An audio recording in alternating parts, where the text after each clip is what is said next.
মারাত্মক খেলায় নেমেছে বাংলাদেশের ইউনূস সরকার। উনি ভেবেছেন ভারতের সঙ্গে পাঞ্জা লড়ে টিকে থাকবেন ক্ষমতায়। যেই পরিস্থিতি প্রেক্ষাপট তৈরি হচ্ছে, নিশ্চয়ই মোস্তফা সরোয়ার ফারুকী মনে মনে ভাবতেছে আর কি, প্রকাশ্যে বলুক না বলুক, আগেই তো ভালো ছিলাম। অন্যদিকে চীন এখানে যে কোনো মূল্যে এই বঙ্গোপসাগরে ঢুকতে যাচ্ছে। বাংলাদেশে মোহাম্মদ ইউনূসের খেল খতম, বোধহয় প্রায় খেল খতমের জায়গায় মোহাম্মদ ইউনূস এবং মোহাম্মদ ইউনূসকে সরিয়ে আবার শেখ হাসিনা আসতে চলেছেন কিনা তার দিকে লক্ষ্য রাখছে গোটা বিশ্বের মানুষ এবং তার পাশাপাশি ডোনাল্ড ট্রাম্পও। সম্মানিত দর্শক, আসসালামু আলাইকুম। ডক্টর ইউনূসের খেল খতম হয়ে গেল। কি হচ্ছে বাংলাদেশে? ভারত থেকে নরেন্দ্র মোদী ইউনূসের উপর কঠিন বার্তা দিল। এদিকে ট্রাম্প শেখ হাসিনাকে তার ক্ষমতা ফিরিয়ে দিতে চাইল। দর্শক, খুবই গুরুত্বপূর্ণ একটি ভিডিও নিয়ে এসেছি। পুরো ভিডিওটি দেখলে বুঝতে পারবেন কোথায় কি ঘটছে, তাই না টেনে পুরো ভিডিওটি দেখতে থাকুন। মারাত্মক খেলায় নেমেছে বাংলাদেশের ইউনূস সরকার। উনি ভেবেছেন ভারতের সঙ্গে পাঞ্জা লড়ে টিকে থাকবেন ক্ষমতায়। তবে পাঞ্জা লড়ার জন্য যে পথটা বেঁচেছেন তাতে নিজে তো খতম হয়ে যাবেনই, দেশটা সর্বনাশ করে যাবেন, এটা নিশ্চিত। পাকিস্তানের সঙ্গে প্রণয়ের সম্পর্ক তৈরি করছেন, করুন, তাতে আপত্তি নেই। কিন্তু সেই প্রণয় যদি আত্মঘাতী হয় তাহলে কি তা করা উচিত? এমন প্রণয় করার আগে একবার নয় 100 বার ভাবা উচিত। বাংলায় একটা প্রচলিত প্রবাদ, সৎ সঙ্গে স্বর্গবাস, অসৎ সঙ্গে নরকবাস। ভালোর সঙ্গে থাকলে ভালো হবে, আর খারাপের সঙ্গে থাকলে উচ্ছন্নে যাবে, এটাই সাধারণ নিয়ম। ইউনূস সাহেব নিজে উচ্ছন্নে যেতে চান, যান। জীবন অনেক উপভোগ করেছেন, এখন ইনিংসের শেষ ওভারের ব্যাটিং। আউট হলে আফসোস নেই। এজন্যই তো বুড়ো বয়সে ভীমরতির কথাটার জন্ম এজন্যই হয়েছে। কিন্তু সেই ভীমরতি যদি শুধু ইউনূস এবং তার দলবলকে উচ্ছন্নে পাঠাতো, বলার ছিল না। যা করছেন তারা, তাতে শাস্তি তো তাদের পেতেই হবে, কিন্তু তাদের পাশে, তাদের পাপে দেশের আম জনতার ভোগান্তি হলে সেটা হয় ক্ষমাহীন অপরাধ, দেশ এবং জাতির পক্ষে চরম দুর্দিন। আর এই ক্ষমাহীন অপরাধ করে যাচ্ছেন মোহাম্মদ ইউনূস। জানি না কার পরামর্শে চলছেন তিনি, কার বুদ্ধি নিয়ে চালাচ্ছেন দেশ। কারণ এখন তো বাংলাদেশে 12 ভূতের সংসার। যদি এসব বুদ্ধি তার নিজের হয় তাহলে মানতেই হবে তিনি একটি চূড়ান্ত ক্রিমিনাল মাইন্ডসেট বা অপরাধিক মানসিকতার মানুষ। পাকিস্তানের সঙ্গে সম্পর্ক পুনঃস্থাপনের প্রসঙ্গে কথাটা উঠল। ইউনূসের সরকার কি নিয়ম করেছে জানেন?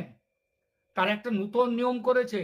পাকিস্তান থেকে যে জিনিসপত্র আসবে, মানে পাকিস্তান যে জিনিস রপ্তানি করবে, এনারা আমদানি করবেন পাকিস্তান থেকে, তার পরীক্ষা বা ফিজিক্যাল ভেরিফিকেশন হবে না। অর্থাৎ কাস্টম স্ক্যান করার যে সিস্টেম, সেটা পাকিস্তান থেকে আসা জিনিসের ক্ষেত্রে তুলে দেওয়া হলো। বিদেশ থেকে জিনিসপত্র এলে তার কাস্টমস ভেরিফিকেশন জরুরি।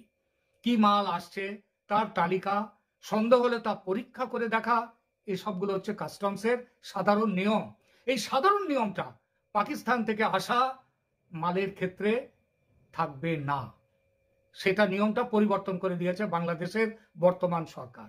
ঢাকায় মোহাম্মদ ইউনূসের নেতৃত্বাধীন অন্তর্বর্তী সরকার গত মাসে পাকিস্তান থেকে আমদানির, গত মাসে মানে অক্টোবরে, সেখানে বাধ্যতামূলক যে পরিদর্শন থাকতো আগে স্ক্যান করার কথা, সেটা বাতিল করে দিয়েছে। এটি বাংলাদেশ ও পাকিস্তানের মধ্যে সরাসরি সামুদ্রিক যোগাযোগ পুনরায় চালু করার বিষয়ে কিন্তু একটা তোলপাড় শুরু করে দিয়েছে। ভারত কিন্তু জিনিসটাকে সহজভাবে দেখছে না। পর্যবেক্ষকরা ন্যাশনাল বোর্ড অফ রেভিনিউ বা এনবিআর, যা কিনা বাংলাদেশের সর্বোচ্চ কর প্রশাসক সংস্থা, সেই পাকিস্তান থেকে আসা আইটেমগুলোর লাগামহীন প্রবেশের জন্য এই যে ব্যবস্থা নিয়েছে বাংলাদেশ সরকার, এটা কিন্তু কোনো সাধারণ নর্মাল কোনো বিষয় নয়। এর পেছনে বড় সড়ো কোনো ষড়যন্ত্র যে আছে সেটা নিশ্চিত। যদিও এনবিআর কিন্তু এই পদক্ষেপটিকে বলছে, আরে এটা তো সাধারণ ব্যাপার, চালানের জিনিস যা, সেটা যাতে তাড়াতাড়ি ছেড়ে দেওয়া যায়। তাড়াতাড়ি ছাড়া কেন? নষ্ট হয়ে যেতে পারে, তাহলে কেউ কিছু জেনে মানে কি আসছে তা তো কেউ জানবে না। সেই জন্যই এই পদক্ষেপ নেওয়া হয়েছে। কিন্তু সন্দেহের যথেষ্ট কারণ আছে যে এই ব্যবস্থার দরুন বাংলাদেশে নিষিদ্ধ পণ্যের অবারিত প্রবেশ শুরু হয়ে যাচ্ছে। অবারিত, কারণ কি আসছে কেউ তো জানছে না। এই নিষিদ্ধ পণ্য কি হতে পারে? শেখ হাসিনার পতনের পর বাংলাদেশে চরমপন্থা এবং ভিন্ন রাজনৈতিক মত, যেমন আওয়ামী লীগ, এবং এছাড়াও আছে, শুধু আওয়ামী লীগ নয়, তার সাথে আরো বেশ কিছু দল, জাতীয় পার্টি এরশাদে এরাও রয়েছেন, জাসদ এরাও আছে। এদের এবং ধর্মীয় সংখ্যালঘু যারা, তাদের উপরে আক্রমণ বহু গুণ বেড়ে গেছে। গত কয়েক মাসে বাংলাদেশে আইন শৃঙ্খলা বলতে কিচ্ছু নেই, সাধারণ মানুষের নিরাপত্তা তো নেই, এমনকি প্রধানমন্ত্রী, রাষ্ট্রপতি, প্রধান উপদেষ্টা এদের রক্ষা করার জন্য যে দায়িত্বপ্রাপ্ত এলিট স্পেশাল সিকিউরিটি ফোর্স, তাদের কাছ থেকেও পর্যন্ত অস্ত্র, গোলাবারুদ লুট করার একাধিক ঘটনা ঘটেছে। যেই পরিস্থিতি প্রেক্ষাপট তৈরি হচ্ছে, নিশ্চয়ই মোস্তফা সরোয়ার ফারুকী মনে মনে ভাবতেছে আর কি, প্রকাশ্যে বলুক না বলুক, আগেই তো ভালো ছিলাম। কারণ এখন তিনি না ঘাড়কা না ঘাটকা, ইভেন তাকে কেন্দ্র করে সরকার ফেলে দেওয়ার ঘোষণা আজকে চলে আসছে। তবে এই যে আলোচনাটা আসছে, মানে সরকারের ডক্টর ইউনূসের বিরুদ্ধে আন্দোলনে নামার যে হুঁশিয়ারি, এটা মানে কি এই সরকারের পতন ঘটতে পারে, তাই না? তবে পতন ঘটুক না ঘটুক, মোস্তফা সরোয়ার ফারুকীর কিন্তু পতন ঘটবে। ফারুকীকে উপদেষ্টা নিয়োগ দেওয়ার পর থেকে তার বিতর্ক থামছেই না। কেউ বলছেন যে বর্ণচোরা আওয়ামী লীগ সরকারের সময় যথেষ্ট পরিমাণ সুবিধা নিয়েছে, তিশারে কি বলা হয় যে বঙ্গবন্ধুর মাও বানাইছিল, ওই যে সর্বশেষ ছবিতে সম্ভবত। এর পাশাপাশি বাংলাদেশের আলেম সমাজকে নিয়ে মাওলানা শফি আহমেদ শফিকে নিয়ে বলছিল তেতুল হুজুর, এই শব্দগুলো তিনি কিন্তু লঞ্চ করছিলেন। এরপর তার বিভিন্ন কিছুতে নাকি সমকামিতা, তার নাটকগুলোতে অশ্লীলতার প্রমোট আছে। পাশাপাশি আওয়ামী লীগ সরকারের সময় সর্বোচ্চ পরিমাণ সুযোগ সুবিধা নিয়ে 2 স্টেটাস দিয়া তিনি যখন এই উপদেষ্টা পদে বসলেন, খোদ যারা সমন্বয়কদের লিড করছেন, সার্জিস হাসনাত থেকে শুরু করে, বিএনপি থেকে শুরু করে, অনলাইনের সমালোচনা থেকে শুরু করে, আজকে ফাইনালি আন্দোলনের হুঁশিয়ারি দিছে কে? বাংলাদেশের ওয়ান অফ দ্য বিগেস্ট হুজুরদের দল চরমনাইয়ের এই দলটা। যেটা দর্শক, বিতর্কিত উপদেষ্টারা পদত্যাগ না করলে ডক্টর ইউনূসের বিরুদ্ধে আন্দোলনের ঘোষণা দিয়েছেন চরমনাই পীর যিনি আছেন সম্ভবত ফয়জুল করিম। সংস্কৃতি বিষয়ক উপদেষ্টা ফারুকীকে যদি পদত্যাগ করতে বাধ্য করা না হয়, তাহলে কঠোর কর্মসূচির হুঁশিয়ারি ঘোষণা করা হয়ে গেছে। তো পরিস্থিতি যেই দিকে যাচ্ছে, ফারুকীর আমার মনে হয় যে সরকার হয়তো বাতিল করবে। তো বাতিল করলে ফারুকীর অবস্থাটা কি হবে আপনি একবার চিন্তা করছেন?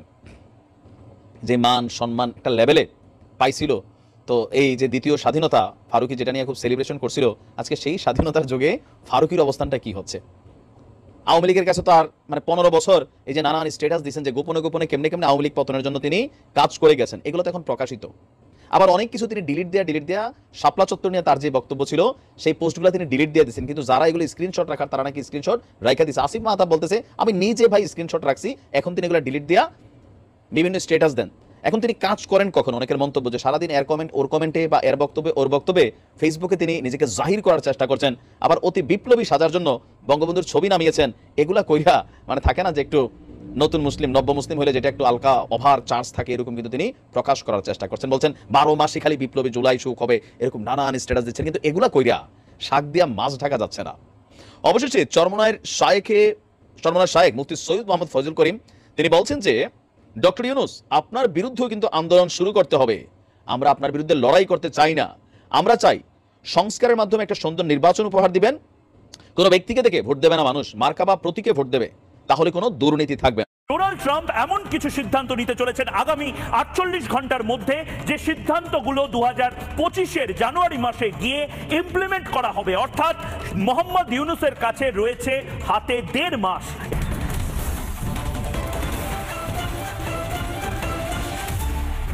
নমস্কার, আগামী 1 ঘন্টা ভারতীয় উপমহাদেশে যারা জবাব চায় বাংলা দেখছেন এবং তার পাশাপাশি বিশ্বজুড়ে যারা জবাব চায় বাংলার অডিয়েন্স যারা এই মুহূর্তে দেখছেন, আগামী 1 ঘন্টা কোথাও যাবেন না, কারণ খুব বড় কিছু ডেভেলপমেন্ট হতে চলেছে বাংলাদেশে। মোহাম্মদ ইউনূসের খেল খতম, বোধহয় প্রায় খেল খতমের জায়গায় মোহাম্মদ ইউনূস এবং মোহাম্মদ ইউনূসকে সরিয়ে আবার শেখ হাসিনা আসতে চলেছেন কিনা তার দিকে লক্ষ্য রাখছে গোটা বিশ্বের মানুষ এবং তার পাশাপাশি ডোনাল্ড ট্রাম্প এমন কিছু সিদ্ধান্ত নিতে চলেছেন আগামী 48 ঘন্টার মধ্যে, যে সিদ্ধান্তগুলো 2025-এর জানুয়ারি মাসে গিয়ে ইমপ্লিমেন্ট করা হবে। অর্থাৎ মোহাম্মদ ইউনূসের কাছে রয়েছে হাতে 1.5 মাস। এই 1.5 মাসের মধ্যে মোহাম্মদ ইউনূস যদি নিজেকে বাঁচিয়ে নিতে পারেন, তাহলে নিজের যে নৌকো সেই নৌকো বাঁচবে, নয়তো শেখ হাসিনার যে নৌকো, পালতোলা নৌকো, সেই আওয়ামী লীগের পালতোলা নৌকো আবার ফিরতে পারে। শুধু দর্শক, আপনাদের অনেক ধন্যবাদ ভিডিওটি দেখার জন্য। ডক্টর ইউনূসের উপর কঠিন হুঁশিয়ারি দিল চরমনাই। মোস্তফা ফারুকীকে পদত্যাগ না করালে ডক্টর ইউনূসকে পদত্যাগ করাতে বাধ্য করবে চরমনাইয়ের হুজুররা। দর্শক, আপনাদের কি মনে হয় ডক্টর ইউনূসের এবার খেল খতম হবে? আপনাদের মূল্যবান মতামত কমেন্টস করে জানাবেন। অন্যদিকে ভারত ও আমেরিকা ডক্টর ইউনূসের উপর ক্ষেপে আছেন। সব মিলে একটা গোলকধাঁধা হয়ে আছে পুরো বাংলাদেশ জুড়ে। দর্শক, আপনাদের ভিডিওটি ভালো লাগলে একটি লাইক দিবেন এবং চ্যানেলটি সাবস্ক্রাইব করে রাখবেন। পরবর্তী ভিডিও দেখার আমন্ত্রণ জানিয়ে এখনকার মতো বিদায় নিচ্ছি। ধন্যবাদ সবাইকে।